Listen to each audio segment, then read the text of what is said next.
Our call to worship on this Good Friday is a beautiful poem called A Blessing for Staying Awake. Even in slumber, even in dreaming, even in sorrow, even in pain, awake, awake, awake, my soul, to the one who keeps vigil at all times with you.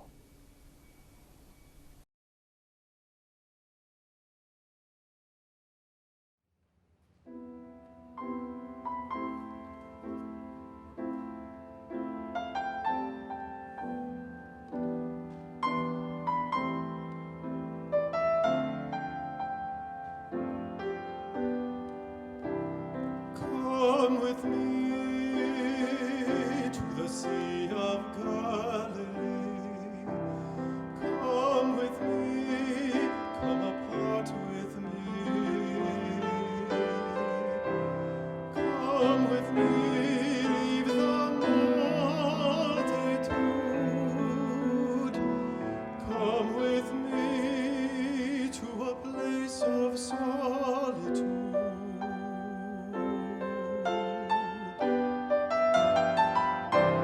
Come with me, watch and pray. Come with me, for soon I go. But I will leave my spirit to guide and comfort you.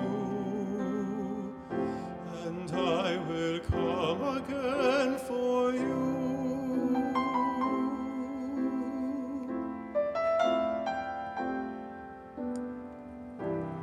Come with me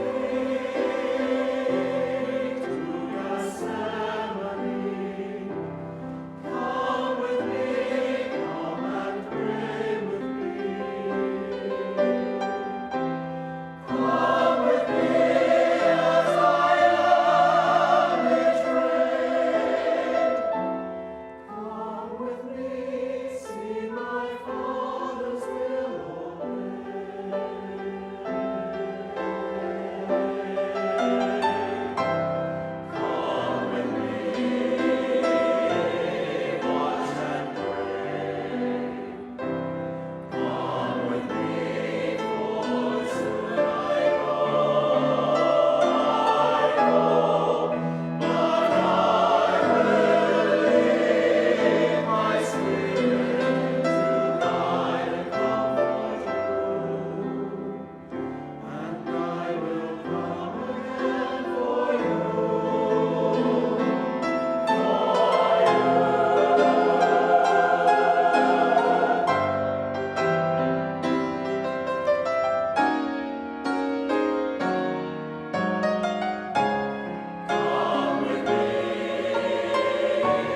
You will know this blessing by how it does not stay still, by the way it refuses to rest in one place.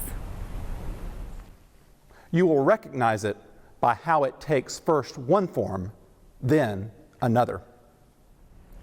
Now running down the face of the mother who watches the breaking of the child she had borne. Now in the stance of the woman who followed him here and will not leave him bereft. Now with twist and anguish on the mouth of the friend whom he loved. Now it bears itself in the wound, the cry, the finishing and final breath. This blessing is not in any one of these alone. It is what binds them together. It is what dwells in the space between them, though it be torn and gaping. It's what abides in the tear the rending makes.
Jesus left and made his way to the Mount of Olives, as was his custom, and the disciples followed him. When he arrived, he said to them, "Pray that you won't give in to temptation." He withdrew from them about a stone's throw, knelt down, and prayed. He said, "Father, if it is your will, take this cup of suffering away from me. However, not my will, but your will must be done." Then a heavenly angel appeared to him and strengthened him. He was in anguish and prayed even more earnestly. His sweat became like drops of blood falling on the ground. When he got up from praying, he went to the disciples. He found them asleep, overcome by grief. He said to them, "Why are you sleeping? Get up and pray so that you won't give in to temptation." While Jesus was still speaking, a crowd appeared, and the one called Judas, one of the 12, was leading them. He approached Jesus to kiss him. Jesus said to him, "Judas, would you betray the human one with a kiss?" When those around him recognized what was about to happen, they said, "Lord, should we fight with our swords?" One of them struck the high priest's servant, cutting off his ear. Jesus responded, "Stop, no more of this." He touched the slave's ear and healed him. Then Jesus said to the chief priests, the officer of the temple guard, and the elders who had come to get him, "Have you come with swords and clubs to arrest me as though I were a thief? Day after day I was with you in the temple, but you didn't arrest me. But this is your time when darkness rules." After they arrested Jesus, they led him away and brought him to the high priest's house. Peter followed from a distance. When they lit a fire in the middle of the courtyard and sat down together, Peter sat among them. Then a servant woman saw him sitting in the firelight. She stared at him and said, "This man was with him too." But Peter denied it, saying, "Woman, I don't know him." A little while later, someone else saw him and said, "You are one of them too." But Peter said, "Man, I'm not." An hour or so later, someone else insisted, "This man must have been with him because he is a Galilean too." Peter responded, "Man, I don't know what you are talking about." At that very moment, while he was still speaking, a rooster crowed. The Lord turned and looked straight at Peter, and Peter remembered the Lord's words, "Before a rooster crows today, you will deny me 3 times." And Peter went out and cried uncontrollably. The men who were holding Jesus in custody taunted him while they beat him. They blindfolded him and asked him repeatedly, "Prophesy, who hit you?" Insulting him, they said many other horrible things against him. As morning came, the elders of the people, both chief priests and legal experts, came together, and Jesus was brought before their council. They said, "If you are the Christ, tell us." He answered, "If I tell you, you won't believe, and if I ask you a question, you won't answer. But from now on, the human one will be seated on the right side of the power of God." They all said, "Are you God's son then?" He replied, "You say that I am." Then they said, "Why do we need further testimony? We've heard it from his own lips."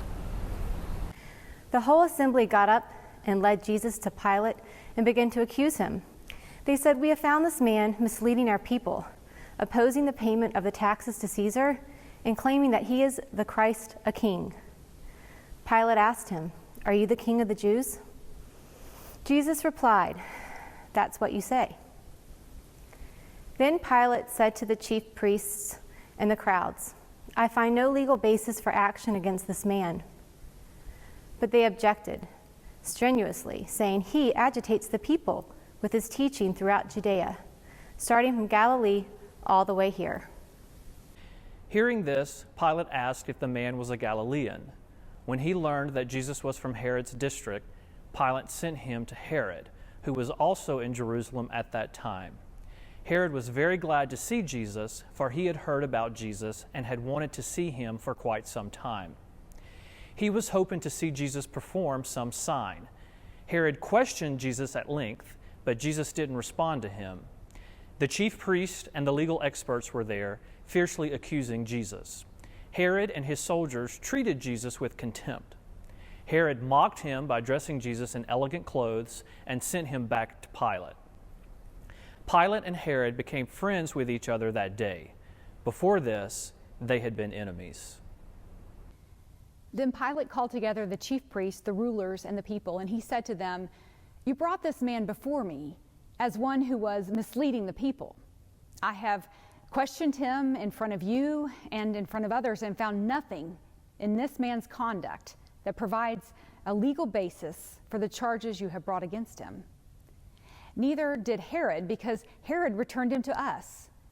He's done nothing that deserves death. Therefore, I'll have him whipped and I'll let him go." But with one voice they shouted, "Away with this man! Release Barabbas to us!" Barabbas had been thrown into prison because of a riot that had occurred in the city and for a murder. Pilate addressed them again because he wanted to release Jesus. They kept shouting out, "Crucify him! Crucify him!" For the third time, Pilate said to them, "Why? What wrong has he done? I have found no legal basis for the death penalty in this case. Therefore, I will have him whipped and then I'll let him go." But they were adamant, shouting their demand that Jesus be crucified, and their voices won out, and Pilate issued the decision to grant them their request. And he released the one they asked for, who had been thrown into prison because of a riot and a murder. But he handed Jesus over to their will. As they led Jesus away, they grabbed Simon, a man from Cyrene who was coming in from the countryside.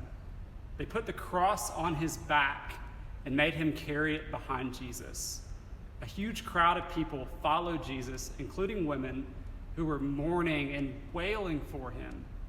Jesus turned to the women and said, "Daughters of Jerusalem, don't cry for me. Rather, cry for yourselves and your children. The time will come when they will say, 'Happy are those who are unable to become pregnant, the wombs that never gave birth, and the breasts that never nursed a child.' Then they will say to the mountains, 'Fall on us,' and to the hills, 'Cover us.' If they do these things when the tree is green, what will happen when it is dry?" They also led 2 other criminals to be executed with Jesus.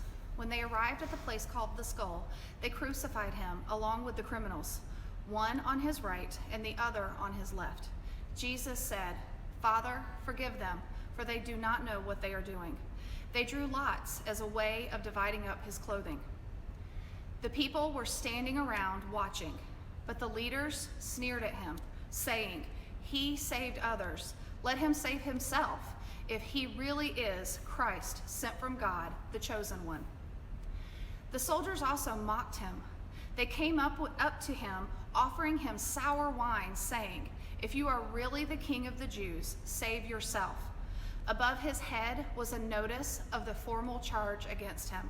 It read, "This is the King of the Jews." One of the criminals hanging next to Jesus insulted him. "Aren't you the Christ? Save yourself and us."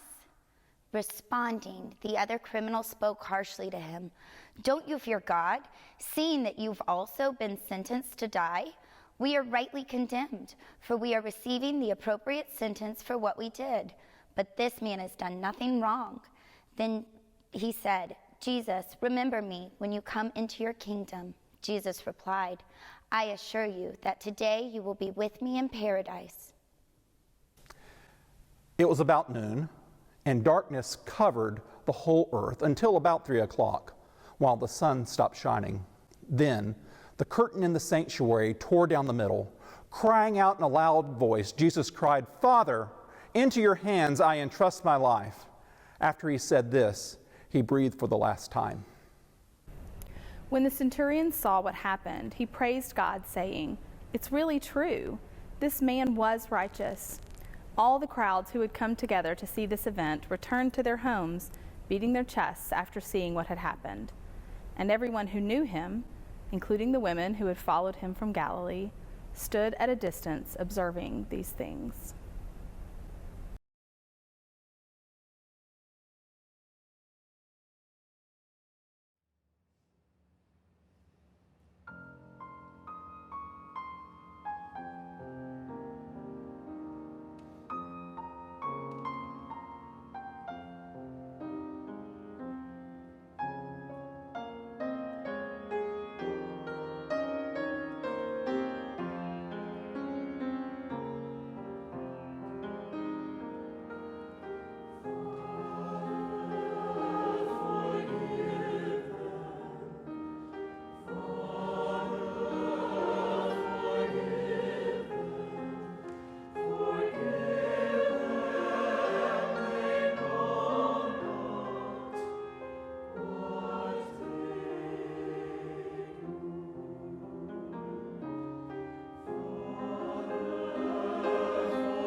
We never would have wished it to come to this, yet we call these moments holy as we hold you.